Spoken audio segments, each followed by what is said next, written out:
안녕하세요. 우리가 지방과 지역이라는 말을 상당히 혼란스럽게 사용하고 있어요.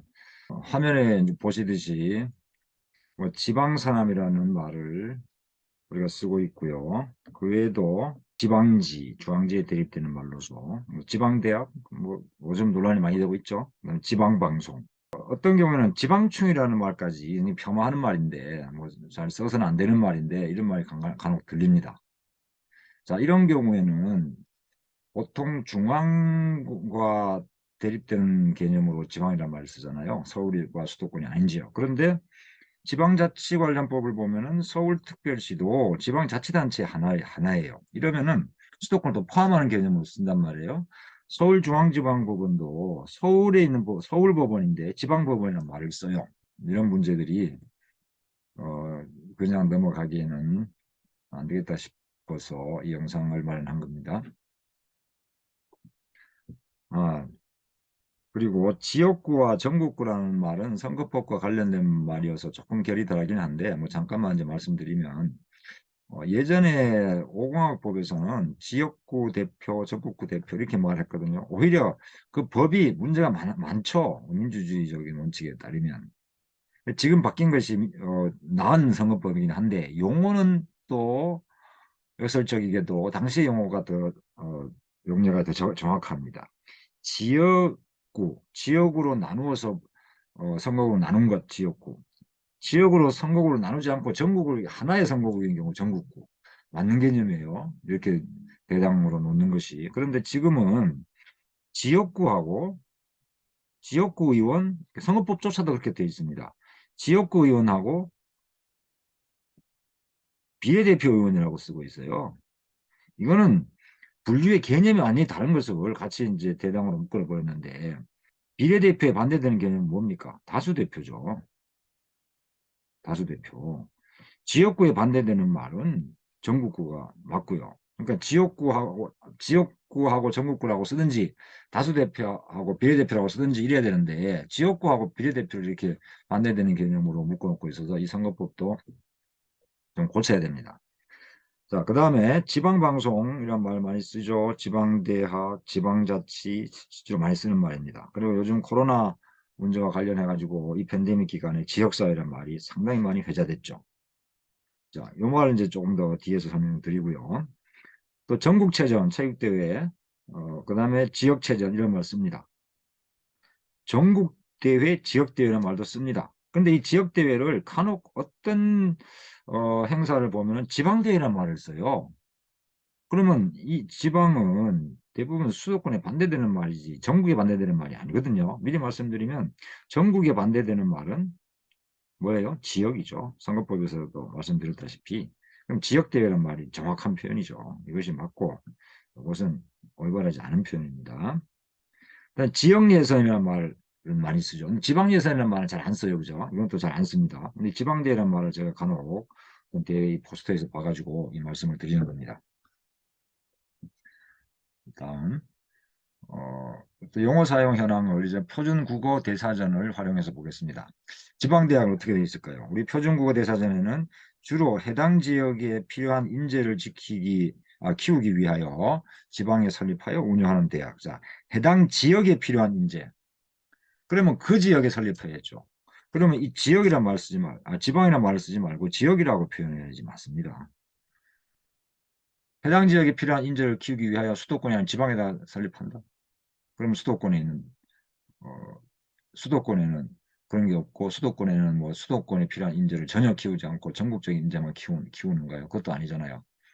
또 지방에 있다 하더라도 요즘은 그런 대학이 많습니다. 전국에서 학생들이 몰려들고 전국의 인재를 키워내죠. 어, 글로컬라이제이션이라는 말까지 이제 쓰고 있는 마당인데 요 용어법에 약간 문제가 있고 뭐 어쨌든 개념상으로는 지역에 필요한 인재를 키우기 위해서 그 지역에 설립하여 운영하는 대학 뭐 이렇게 한다면 문제가 없는데 자 우리 법에는 또 어떻게 되어 있을까요? 수도권 정비 계획부 제2조 제1항에 따른 수도권이 아닌 지역에 소재하는 고등교육법 2조 각호에 따른 학교 수도권이 아닌 지역입니다. 이것이 이제 지방이라는 개념에 정확하게 맞아 들어가는 걸로 쓰고 있습니다. 법에서는. 법은 행정구역과 이런 것과 같이 밀접하게 관련되는 거죠. 원격 대학은 전국적인 것을 대상으로 하죠. 그와 유사한 각종 학교는 이제 제외한다는 겁니다. 이럴 경우에도 한국 표준 국어 대사전에도 지방대학이라 하지 않고 애초부터 지역대학이라고 한다면 문제가 없습니다. 원중이 많이 쓰고 있기 때문에 지방대학 개념 규정을 한 것인데 이것도 지역대학이라고 바꿔서 사용하는 것이 적절하다는 거고요.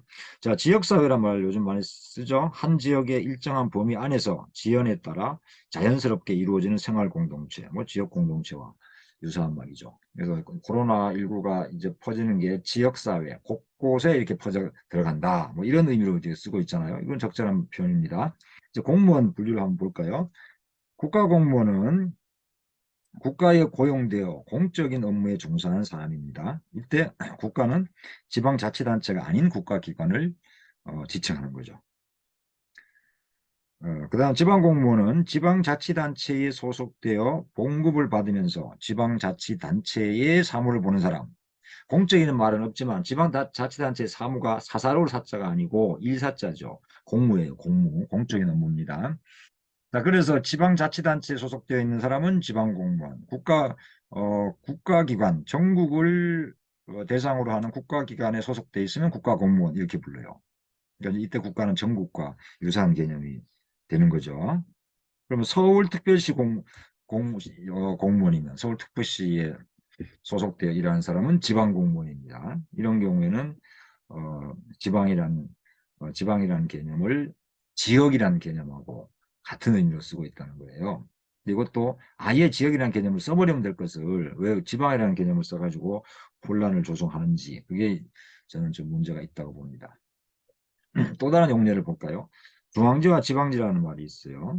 요즘은 잘 안 쓰는 말이지만 그래도 어, 많이 씁니다. 언론과 관련해서는. 서울에 본사가 있는 신문사가 전국에 보급하는 신문이에요. 그러니까 전국에 보급하는데 본사는 서울에 있다. 그게 중앙지고 지방지는 어떤 지방을 대상으로 하여 발행하는 신문이다. 지방신문이라고 지방지는 지방신문이라고도 합니다. 자, 그러면 이런 경우 볼까요?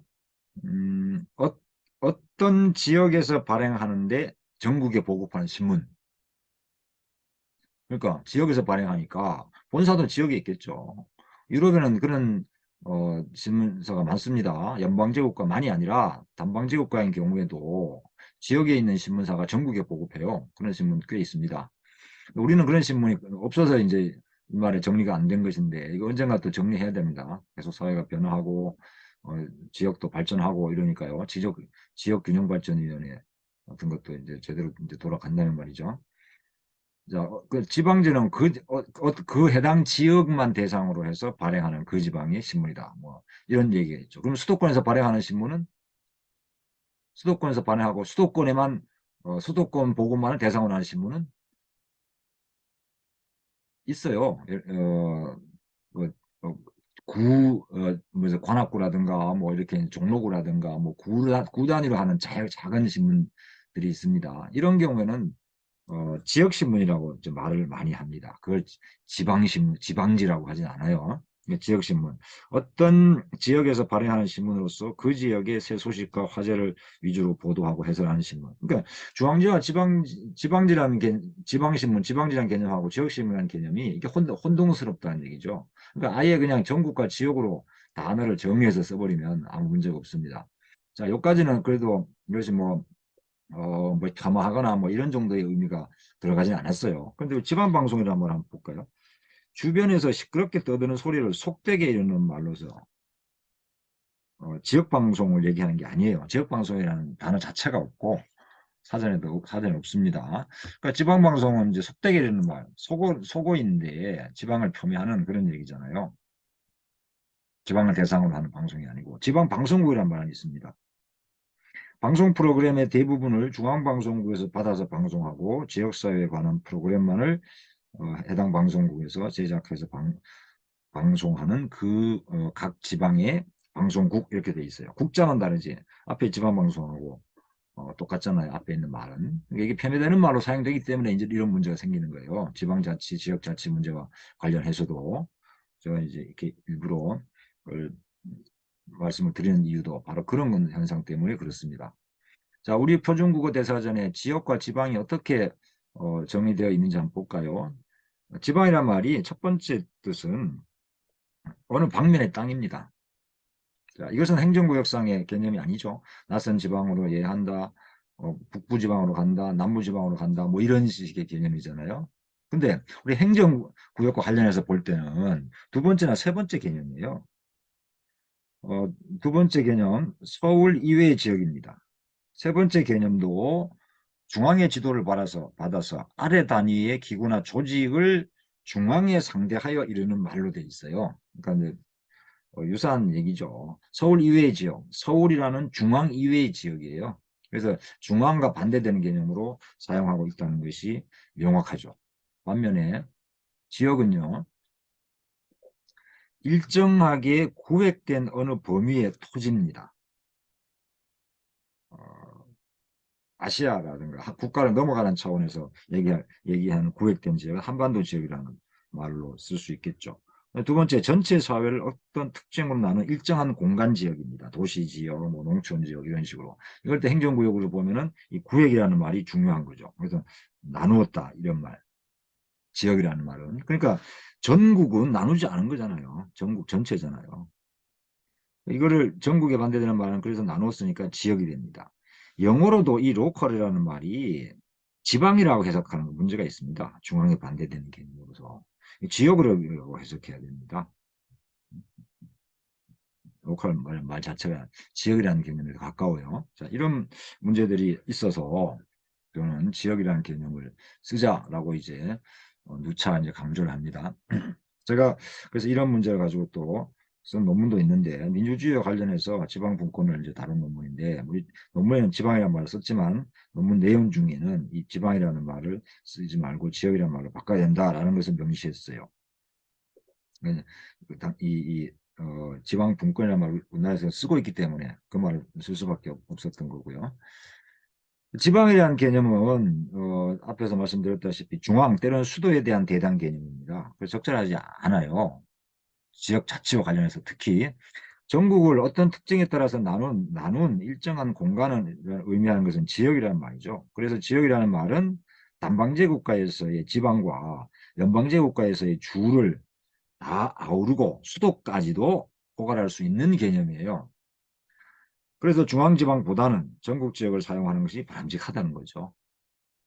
단방제 국가에서는 중앙과 지방의 말을 쓰지만 그렇게 뭐 학술적으로 설명한다든가 어떤 논리적인 어떤 필요에 따라서 중앙과 지방을 구분할 필요가 있어 쓴다면 그것은 그것까지 못 쓰게 할 수는 없죠. 분명히 존재하는 개념이니까. 그런데 그것을 지역 자체와 관련해서 또는 가끔씩 편애하는 말로서 표매나 폄하하는 말로서 사용돼서는 안 되겠죠.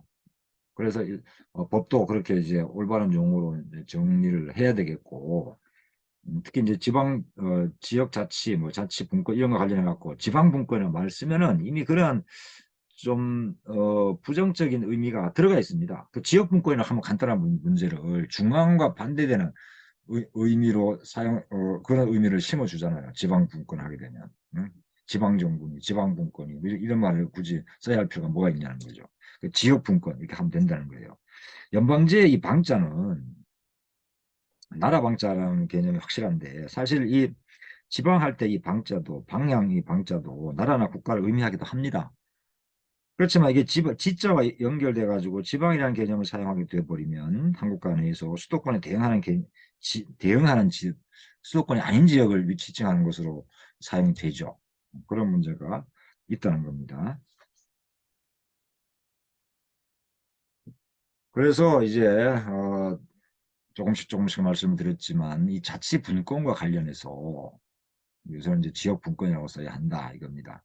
그러면 중앙에 대립되는 의미가 아니고 수도권까지 포괄하는 전국이 아닌 지역이라는 개념을 사용함으로써 그 지역 분권, 지역 자치 이러한 어, 개념이 핵심적으로 갖춰야 할 것은 뭔가 개념도 그렇지만 실질적으로 자치분권의 핵심적인 내용을 말씀드리고 싶습니다. 이 개념 얘기에서 조금 벗어나고 있지만 작년부터 적용되는 개정된, 여전히 우리는 지방자치법이라고 하지만 지방자치법에서는 상당히 진보해서 지역 주민이 그 지역의 권력 구조, 정부 형태를 결정할 수 있게 했어요. 대통령 중심제와 같은 시장 중심 체제로 할 거냐, 아니면은 의원 내각제 같이 지역 의회, 지역 정부 형태도 의원 내각제처럼 할 것이냐, 아니면 의원 집정제 같은 경우도 있죠. 프랑스 같이. 그런 권력 구조를 결정할 수 있다. 그런데 단서 조항이 있고, 또 별도의 법률로 정해야 한다라고 돼 있어서 사실상 안 되고 있어요. 되게 어려운 구조로 이 개정법이 나와 있습니다. 그래서 이것을 실질화해야 돼요. 그리고 지방정부라는 것도 문재인 정부에서 지방정부라는 지금은 지방자치단체잖아요. 그래서 단체라는 말 자체가 정부 형태에서 웃기는 말 아니에요. 무슨 임의단체도 아니고. 그래서 이것을 지방정부로 바꾸겠다. 연방제에 준하는 자치분권을 실시하겠다라고 했는데 그만큼 못했고요. 어쨌든 이게 자치단체를 자치란 말을 뺐지만 자치정부라는 말을 해도 그건 별로 오류가 아닙니다. 정부란 말로 이렇게 바꾸겠다 하는 것은 대단히 어, 선진적이었는데 유감스럽게도 못 바꿨어요. 그래서 아직도 그냥 이것은 단체라고 하고 있습니다. 근데 이 지방이란 말은 유지했어요. 그 개정 안에서도 보면은 이 지방이란 말을 바꿔야죠. 지역정부라고 말을 해야죠. 그래야 지방이라는 말이 안고 있는 우리 언중이 일반적으로 사용하는 부정적인 어떤 뉘앙스, 이미지 이런 걸 완전히 없앨 수 있거든요. 자, 이제 두 번째는 주민 대표 체제가 그 해당 지역에만 존재하는 것이 아니라 전국 차원에서도 존재해야 됩니다. 우리는 지방자치단체장 협의회가 있지만 이것은 입법기관이 아니에요. 그냥 협의기관입니다. 근데 입법이라는 것은 우리 한 나라의 국민은 기본적으로 두 가지 면에서 주체입니다. 주권자입니다. 첫 번째는 전국 단위에서 국민 한 사람으로서의 주권자. 두 번째는 지역 주민으로서의 또 주권자예요. 지역 주민으로서의 단체적 주권자입니다. 그래서 민주주의가 발전된 많은 나라에서 제2의회를 두고 있잖아요. 양원제. 제1의회는 국민 전체를 대변하는 겁니다. 그래서 국회라고 하죠. 제2의회는 주로 상원이라고도 하는데 연방제국가에서는 특히 그렇고 단방제국가에도 이 의회가 있는 나라가 많이 있어요. 지역의 이익을 대표하는 것으로 되어 있어요. 그래 지역 갈등 같은 게 특히 심한 나라에서는 이게 잘 조정이 될 수가 있죠. 근데 우리는 지역구 대표라는 말을 쓰면서 비례대표는 전국구 단위로 선출이 되죠. 그래서 마치 지역구 대표는 자기 지역 주민을 대표하는 것처럼 되어 있어요. 그렇게 실제로 의정활동을 하고 국회 활동을 해야 되는 시간에 의정활동 해야 되는 시간에 자기 지역구에 내려가고 선거운동 한다든가 지역 주민 표를 다지는 그런 거죠. 그건 헌법 위반입니다. 국회의원이 당선되고 나면 그래서 처음에 선서를 하잖아요. 그 선서에서도 국민 전체의 입장을 대변한다고 되어 있어요. 지역 구민의 입장을 대변하는 것이 아니라 선출 방식이 다를 뿐이에요. 그러면 지역구 대표는 다수대표라고 하는 게 정확하다 그랬죠. 다수대표로 뽑힌 사람은 선거구민의 입장을 대변해야 됩니까? 그럼 그게 선거구민하고 전국 국민 전체 입장하고 대입되면 충돌하면 어떻게 돼요? 선거구민의 입장을 대변하는 게 아니라는 얘기예요. 그러면 비례대표제 의원들은 전국의 입장을 대변하고 다수대표로 뽑힌 국회의원들은 선거구민의 입장을 대변합니까? 국회는 기본적으로 국민 전체의 이익을 대변하는 겁니다. 그러면 지역의 이익을 대변하는 것도 중요하죠. 그러니까 그런 의회를 따로 두는 거예요. 제2의회. 그래서 지역의 이익을 대변하는 방식으로. 그러니까 미국의 상원도 그렇잖아요. 주의 입장을 대변하는 의원들이 따로 있죠. 상원 의원들은. 각 지역마다 2명씩 대부분 돼 있잖아요. 그러니까 인구 비례가 적용되기보다는 지역이 대등한 입장. 거기서 인구 차이가 심하면 적절한 조정이 있을 수 있죠. 독일처럼. 인구가 많은 줄은 조금 더 의석을 주더라도 국민 한 사람 숫자만큼 주지는 않아요. 그래서 지역을 대표하는 제2의회가 있어야 제대로 된 지역자치 또는 자치분권이라고 할 수 있다는 겁니다. 마지막으로 지역정당이 존재됩니다. 우리는 지역정당이 선거법이나 정당법상으로 존재하기가 불가능하게 돼 있어요. 복수 여러 개의 지역에다가 후보를 내고 여러 개의 지역에서 활동하는 정당만 등록할 수 있게 돼 있거든요. 그러니까 해당 지역에서만 활동하는 정당은 불가능하다는 거죠. 그것도 빨리 고쳐야 됩니다. 이거 지역주의 정당을 말하는 게 아닙니다. 지역주의라는 것은 이념적으로 어떤 그 지역의 이익을 대변한다라고 밝히는 이제 그러한 경우를 얘기하는 거고, 그것이 어떤 지역에 존재한다, 어떤 지역을 대상으로 한다, 그런 얘기하고는 조금 다른 거예요. 지역주의도 뭐 반드시 이것도 부정적이라고 볼 수는 없습니다. 이기적으로 활동하는 것만이 아니에요. 어떤 소수 종족이 살고 있는 지역에서는 그 어떤 분리독립까지 주장하면서 활동하는 정당들이 있죠. 이런 경우는 분리되기 전에는 지역주의지만 종족이 완전히 민족적 정체성을 갖고 있다면 그건 민족주의 정당이 되는 거죠. 그리고 또 좀 다른 개념이고요. 여기서 말한 지역 정당은 그 지역 안에서만 활동하는 정당을 얘기하는 거죠. 이러한 정당이 활성화돼야 자치분권이 잘 이루어질 수 있다는 겁니다. 그러니까 지역 정부와 지역 의회에서 주로 활동하는 정당이 지역 정당입니다. 자, 이러한 세 가지 문제, 한 가지 덧붙이자면 뭐 선거제도도 사실상 지역 주민이 자기 지역의 선거제도를 정할 수 있다면 좋겠죠. 그런데 이것도 중요하지만 지금 말씀드린 세 가지 문제에 대해서는 상대적으로 중요도가 좀 떨어지고 적어도 이 세 가지는 갖춰져야 제대로 된 자치분권이다 할 수 있다는 그런 얘기입니다. 자, 이제 지방이라는 말을 쓰지 말고 지역이라는 말을 사용하도록 합시다. 감사합니다.